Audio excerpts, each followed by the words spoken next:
this morning.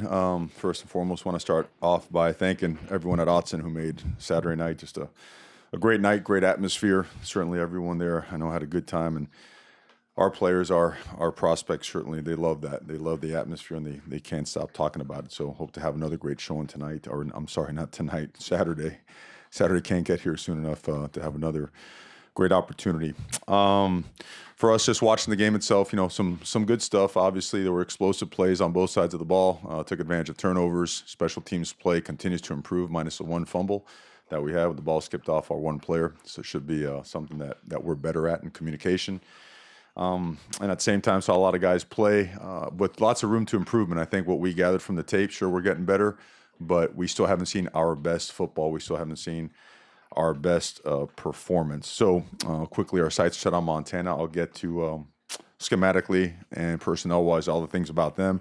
From terms of our roster, a couple of things. From an injury standpoint, Jawan, we think is 50-50, still coming around. It's a soft tissue thing, so we expect progress, and it's going to be close. I mean, I think now we're kind of coming towards this thing could actually be a go. Andrew Johnson did not play. He tweaked a hamstring a little bit on Friday, but he should be good to go. Cam is still day to day. I know everyone's excited about Micah's tweet. Micah still, he's pretty ambitious. He's still got to wait a little bit, but he is getting better. We hope to have him with us in a few weeks practicing again. Also, for us, on the kicker standpoint, Adam Stack will transfer from the program, okay, and to find an opportunity, a better opportunity for himself somewhere else, and we certainly respect that and will help him in any way that we can. That being said, I'll focus this on Montana. A couple things on them which I think are really important to note. Number one, just starting with their offense, think that their quarterback is really a special player. He's a runner. He's a thrower. He's the heart and soul of their team. Very tough. He'll throw his body around. There's no hesitation in his game whatsoever. The ball's out quick and it's accurate. I think he's a special player. He's complemented by some really special wide receivers.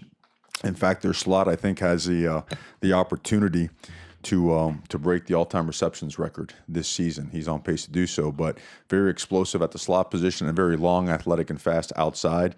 And they do a great job just mixing up what they do from a tempo standpoint. They'll get 11 personnel and run some spread tempo stuff, and then jump into 21, 22 personnel, do some more pro-style concepts both in the run game, the pass game, play action as well, and do a lot of shifts and motions, try to get you off of your scheme and try to catch you one or two gaps short and try to expose you defensively. Their offensive line, I love watching them play because they play with toughness. I believe overall they have 10 starters back, but 13 guys on their offense have started at least a game or two for them the previous season. I don't think their tight ends get enough credit. I know Colin Bingham, just watching him, 88, watched him a lot just because he's so physical, and he sets the point whether they're running power, outside zone, inside zone. And they use 2 and 3 tight ends at a time. So that's a little bit on their offense, but obviously real explosive offense. They've scored a lot of points. Defensively, a very different challenge that we've had. I know it's we faced a 3-down front this past week. This one's a little bit different. They're in that 3-down front probably 70% of the time, and then 30% of the time they're in a 4-down front. They play with with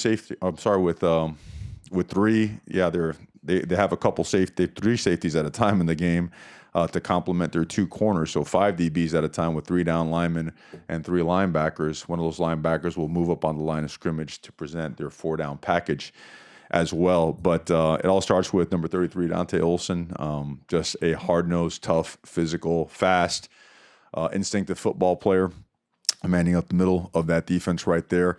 And you're looking at getting some type of stunt up front, whether it be a TE, an EN, meaning truly the end and the nose stunning on first and second down, not third down, on first and second down to present a lot of fit issues for the offense, blocking scheme issues. They communicate extremely well. Thought the back end of their defense does a really good job communicating and passing off concepts, matching concepts as well. And just a very different scheme than what we face, so we've got to have a great week of preparation. Questions right over to Ryan on the right. Mario, after the game, before you looked at the film, you said you felt like it was a pretty complete game, and you just said you haven't played your best game yet. What areas do you think you guys need to shore up before Pac-12 play? Well, I think we got to keep getting physical at the point of attack, at the line of scrimmage. When you play a scheme that has so many so many looks. I mean, multiple pressures, very different pressures, a couple than what we prepared for. When you look at them offensively, the way that they try to catch you with a lot of eye candy with some of the fly motions and the screens and whatnot, you still can't allow yourself to lose your eye discipline. You still got to play fast. You got to play physical, play blocks, and knock back defenders, and then figure it out on the run. I think sometimes we just caught ourselves peeking or not completely finishing a block, and we got to get better. Left, Matt. After Auburn, you said on first down you were off schedule against Nevada. I think you guys averaged almost 10 yards per play on first downs. Mm-hmm. How much does that just allow your offense to do, everything you showed against Nevada? Well, I think our guys enjoy playing with tempo, and certainly to be able to play with tempo, you got to get the sticks moving. And when they did, we were able to do that. And third down, we still got to get better. I think we were 40%, 41%. You want to be at that 50 mark. That'd be the best in the country, and that's what we strive for. But certainly doing that allows you to open up some things and play fast and keep the defense on their heels. In the middle, James. Couple other personnel updates, Mario. J.J. Tucker didn't dress, and while you played 77 guys, one who wasn't there was Drew Mathis, and he was with the second-team defense in the spring. Inside linebacker's pretty thin. Just what's his status at this point? Drew's coming along. I think Drew's really close. We're prepping him both for special teams and to play linebacker. He's going to be a really good player for us this season. I think, MJ got a lot of reps. So did G-Mon. So Drew is closing in, and we have a lot of faith in him. We think he's going to be a really good football player. Tucker, we felt the other guys deserved to play more, and they did. That's simple. What do you like with Darian Felix? It seems like in the limited snaps he's had, he's performed pretty well. He had that big touchdown run, and just what's keeping him from being in the primary discussion? I know Verdell and Dye are pretty good, but what's the difference? Well, he's part of it now. He is. He's had some health issues early on, but nothing too serious. Just some nicks and stuff that have kept him out. And now he feels healthy. He's showing it in the way he's practicing and obviously the way he performs. So no, he's 100% in that mix, and that's the way it's gonna look going forward. We feel like we have some guys that are pushing each other, making each other better. We're on the right, right? Mario, I know Andy worked hard in the spring to get everyone on board, but you have so many freshmen in the defense. How much are they playing with instincts and just playing and not thinking too much? And how did you get them to do that so quickly? Well, I think if you've seen the way we practice and the way we walk through, they're very organized, they're very detailed. Everything is conceptually based, and the teaching progressions that go with Coach Avalos' defense and the way Coach Williams, Coach Hayward, Coach Salavea, Coach Wilson, the way they piece it all together, it's impressive. There is a rhyme and a reason for everything, the what to do, the how to do, and why we do it that way. And like any player, when they see themselves have success, they want more. And I think you'll see the building littered today with players coming in to try to get extra film time to prepare because they feel themselves getting better, and we expect them to get better. All right, Jerry. Yeah, Coach, you talked about Montana mixing things up on offense, going pro style. I assume you mean under center there, maybe? Anyway, my question is with the 6'6", 240-pound quarterback in short yardage, have you worked on Herbert sneaking or going under center or just that whole concept of mixing that up in your offense? In terms of putting our quarterback under center? Yeah. Haven't done much of it. Is there a reason why? Just haven't done much of it. I think it's pretty impressive how your guys tackle in space. How well have they done that in 2 games? It doesn't seem like there's been a lot of missed tackles through 2 weeks. Well, our guys actually think they could get a lot better. We work tackling drills on a daily basis. Everything from closing in on the ball carrier, closing in on quarterbacks, eating up grass, making sure that from a technical standpoint that we're open hip where we need to be and closing it where it needs to be as well, and making sure that, we've really emphasized rugby tackling as well, making sure that we're wrapping up well, that we call killing the engine, making sure we're running our feet through contact, which we still got to get better at. But it's a point of emphasis, and it's good to see that we're getting some good results.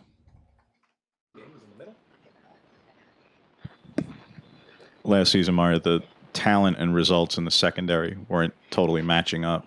I realize it's only a couple of games, and you had freshman quarterbacks in both these games, but that was their lowest passing yardage number in a long time for Nevada, one of the lowest of his career as a coach. are you starting to see the results and matching up with talent more in the secondary, not just from corners, but universally, because you're putting Javon in the slot at times, so it's everybody. It's everybody, and these guys last year, I think a lot of times people forget they're 18 years old and true sophomores. A lot of other programs, they'd be redshirt freshmen. They don't have the same experience. But towards the end of the year, we felt they were really playing at a much higher level. And I think the thing that this defense and our defense coordinator bring to the table really ties in the back end to the front really well. So they're in sync. So when we're bringing pressure, we understand our leverages, when we're playing man, when we're matching stuff up. And so when you combine that with some pretty good pocket push and some good edge pressure, it allows you to, to cover and hold up a little bit better on the back end. But overall, just the way that they have put in time and the way they've invested in their craft, it's paying off. Mario, you mentioned Felix, and with him, you're 4 deep there, maybe even 5 deep with Dollars. Overall, though, where do you see the run game right now compared to where you want it to be? Oh, we still got to keep getting better. I mean, we had some explosive plays and we had some positive plays. When you play a defense like that, at times it's going to be feast or famine due to the pressures. They brought corner fire, corner and will, putting you a man short. And sometimes the RPO dictated for the ball to be spit out there, which negates some rushing yards. And you're caught in the middle, right? Because when you do spit a ball out there, it's like, hey, that's awesome. We have one of the best quarterbacks in the country, and we're not going to get ourselves in a tough play. And then sometimes when you spit the ball out, when I say spit, when I throw the ball out there, right, you see a handoff that could have been maybe a 25-yard gain. So you have to live with it once you choose a direction to go with. And we're going to stay aggressive on both ends of it and trust our quarterback with what he sees. And so because of that, sometimes you may feel like you're a little bit skewed in the numbers, but there is progress. Feel great about the guys up front and tight ends with the way we're coming along. But know that from a technical, a fundamental, from a relentless pursuit of being a great running team, we still got to keep pushing, going forward, and improving. James, middle. There were a handful of freshmen who didn't play this past week, whether it's Kale or Javon, Trevin, Isaac, Trequez. I believe that covers everybody. I might have missed one. Would you hope, if circumstances dictate, to be able to, especially with Kale, because he's probably not going to get a ton of opportunities given he's third quarterback, but to potentially get some of these guys some game reps this week, possibly? Well, our focus is on playing them the best we can. To me, it's anytime any game comes around, that's the only focus. We haven't discussed, hey, I think you know how it is. It's respect everybody that you play, and we got ourselves a heck of a ball club coming in. In terms of players in general getting reps, we'd like to get anyone on our roster that continues to show improvement and progress reps. And by that, I mean on Fridays when we have our young guys scrimmage, we grade it and evaluate it. And a lot of guys are reaching that line, the line where we feel they're guys that are capable to help us win football games and play. Like, for example, you saw Keon play a bunch, and you saw Brandon Dorless and Christian Willems get in there. Those guys they're right there. They're on the verge of being able to help us. So that Friday schedule allows us to do that. And so that'll be the process the whole year. So you could see this every single week. It's going to be, okay, who's going to get an opportunity to play due to that they've showed what they've showed. Left, Matt. After having a chance to review the film, how do you feel like Tyler Shuck did and just overall command of the offense? I know he one incomplete pass, but how do you feel like he did just running the show? Yeah, Tyler did a real good job. And you know what? He took a couple hits and got right back up and kept going, but his decisions were on point. He was accurate. Also made a play with his feet as well, got outside the pocket. He got tripped up there. He would have gone for a little bit more. But we felt that since the spring that his progress has been great, and we trust him to go in there and make plays. And it's good to see him play. I know he wanted to get in there, and he deserved to get in there, so glad to see him do well.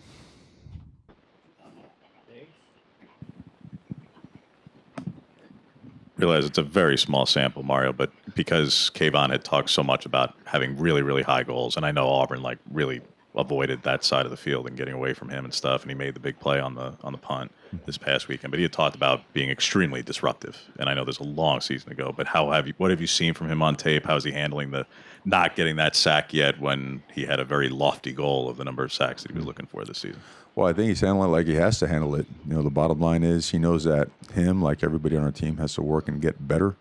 It's great to have goals. The part that's great about him and the other guys. They're working to achieve that stuff and recognizing when you watch tape, hey, from a technical and fundamental standpoint, got to keep improving. Got to be completely tied into the scheme and get better and improve. And I think you're going to see some really good production from him. He's got a lot of pride in what he does. We have time for two more.